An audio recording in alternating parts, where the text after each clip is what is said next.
دوسروں کو you turn Khan کہنے والے نہال ہاشمی نے بھی یو ٹرن لے لیا. سینٹ سے استعفیٰ واپس. استعفیٰ غیر معمولی حالات اور دباؤ میں دیا. سپریم کورٹ میں پیش ہو کر خود کو بے گناہ ثابت کرنا چاہتا ہوں.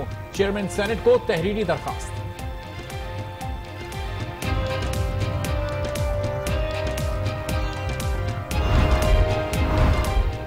نون لیگ نے نہال ہاشمی کے یو ٹرن کا نوٹس لے لیا. وزیر اعظم نے تحقیقاتی کمیٹی قائم کر دی. پارٹی وفد کی چیئرمین سینٹ سے ملاقات کر کے استعفیٰ قبول کرنے کی درخواست. آصف کرمانی کہتے ہیں کہ نہال ہاشمی نے ایک سیٹ کی خاطر اپنی سیاست ختم کر لی. نہال ہاشمی کو پارٹی ضابطے کا خیال رکھنا چاہیے تھا. مشاہد اللہ. اپوزیشن نے نہال ہاشمی کے استعفے کو ڈرامہ قرار دے دیا. بات اب کھل کر سامنے آ گئی. حکومت نے سپریم کورٹ کو گالیاں خود دلوائیں. Opposition leader Khurshid Shah. سب کچھ وزیر اعظم کی مرضی سے ہو رہا ہے. شیخ رشید. نہال ہاشمی کی تقریر کا مقصد جے آئی ٹی کو متنازع بنانا تھا. شفقت محمود.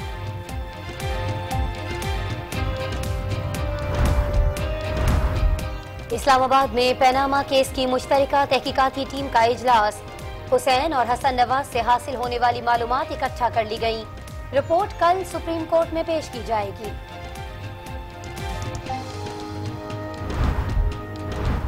سپریم کورٹ نے قطری خط کی تصدیق کے لیے کہا ہے اگر کوئی شخص خط دیتا ہے اور پیش نہیں ہوتا تو اس خط کی کوئی اہمیت نہیں ہے. ماہر قانون اور سابق چیئرمین سینٹ وسیم سجاد کی آج نیوز کے پروگرام فیصلہ آپ کا میں گفتگو. قطری شہزادے اگر پیش نہیں ہوتے تو یقیناً اس نیریٹو کو نقصان ہوگا جو اس کے حق میں پیش کیا جا رہا ہے. کیونکہ اگر کوئی شخص پیش نہیں ہوتا اور اپنے خط کی سپورٹ نہیں کرتا تو پھر اس کی اہمیت قانون میں نہیں ہوتی. حسین نواز نے کوئی کرپشن نہیں کی. ایک ہی خاندان پر بندوق تان لینا احتساب نہیں. سوئس بینکس میں اربوں ڈالرز رکھنے والوں کو کسی نے نہیں پوچھا. سپریم کورٹ سے اپیل ہے کہ احتساب سب کا ہونا چاہیے. وزیر اعلیٰ پنجاب شہباز شریف. انصاف وہ انصاف ہو جو کہ اکراس دا بورڈ ہو. ایک خاندان کے اوپر آپ نے بندوق تان لی ہے احتساب کی، اس کو آپ احتساب کہتے ہیں. پنجاب میں پیپلز پارٹی کی ایک اور وکٹ گر گئی. نذر محمد گوندل بھی تحریک انصاف میں شامل ہو گئے. ایک سیاسی مافیا نے اداروں کو تباہ کر دیا. عمران خان.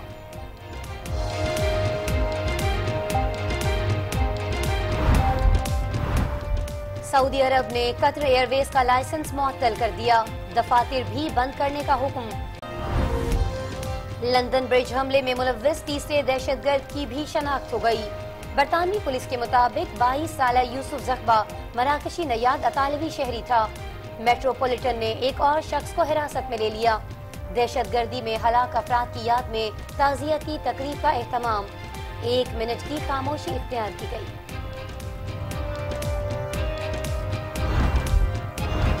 افغانستان میں امن کے لیے 24 ممالک کی امن کانفرنس. افغان صدر اشرف غنی کی آخری بار طالبان کو مذاکرات کی دعوت. کابل میں نمائندہ دفتر کھولنے کی پیشکش بھی کر دی. کہتے ہیں طالبان امن کو اپنا لیں یا پھر سنگین نتائج کے لیے تیار ہو جائیں.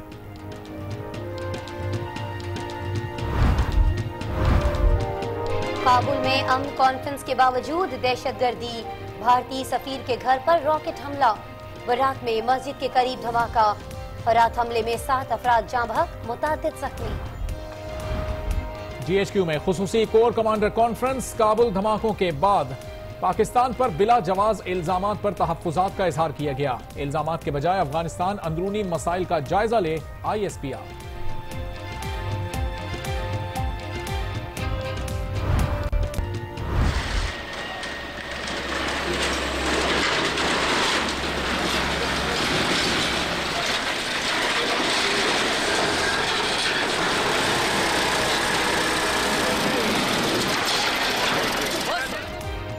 کراچی کے امیجنا روڈ پر تجاوزات کے خلاف کارروائی. 100 سے زائد دکانیں مسمار کر دی گئیں. پارک کی زمین پر قائم کی گئی تھیں. قابضین کی ہنگامہ آرائی. پولیس نے لاٹھی چارج کر کے منتشر کر دیا.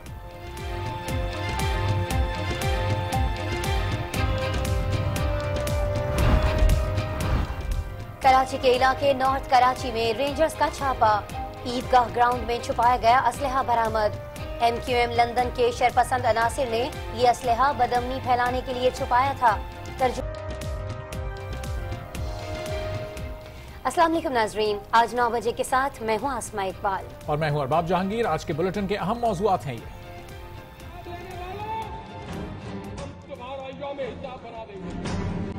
کس نے حقیقتاً پاکستان کے اداروں کی بے حرمتی کی؟ پوری پارلیمانی پارٹی جو ہے ان کی اس بات کو اچھی نظر سے نہیں دیکھتی۔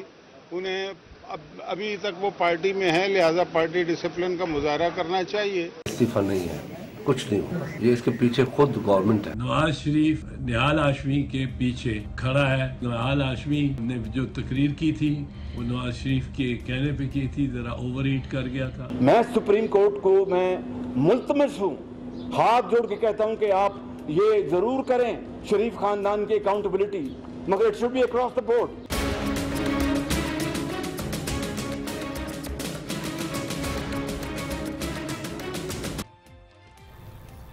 اس کے علاوہ آپ کو بتائیں گے کہ کہیں آندھی، کہیں ژالہ باری اور کہیں طوفانی ہواؤں کے بعد بارش ہوئی، اور ذکر کریں گے کل ہونے والے چیمپئنز ٹرافی میں پاکستان کے دوسرے امتحان کی۔ لیکن سب سے پہلے چلتے ہیں آج کی ٹاپ سٹوری کی طرف۔ اور آج کی ٹاپ سٹوری بھی ہے نہال ہاشمی سے متعلق۔ دھمکی آمیز تقریر کرنے والے نہال ہاشمی کی حکمت عملی میں بڑی تبدیلی آئی ہے۔ کل تک استعفیٰ منظور کرنے کی درخواست کرنے والے آج اپنے بیان سے ہی بدل گئے۔ چیئرمین سینٹ سے ملاقات کر کے استعفیٰ منظور نہ کرنے کی درخواست بھی کر دی۔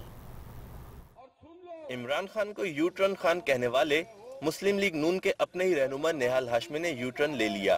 چیئرمین سینٹ سے استعفیٰ منظور نہ کرنے کی درخواست کر دی۔ اسلام آباد میں نہال ہاشمی نے چیئرمین سینٹ رضا ربانی سے ملاقات کر کے درخواست کی کہ ان کا استعفیٰ منظور نہ کیا جائے۔ انہوں نے موقف اختیار کیا کہ سینٹ کی رکنیت سے استعفیٰ غیر معمولی حالات میں دیا، اس وقت ان پر شدید دباؤ تھا۔ نہال ہاشمی نے کہا اس حوالے سے عدالتی کارروائی بھی چل رہی ہے، بے گناہی ثابت کرنے کے لیے فوری استعفیٰ واپس لینے کا فیصلہ کیا ہے۔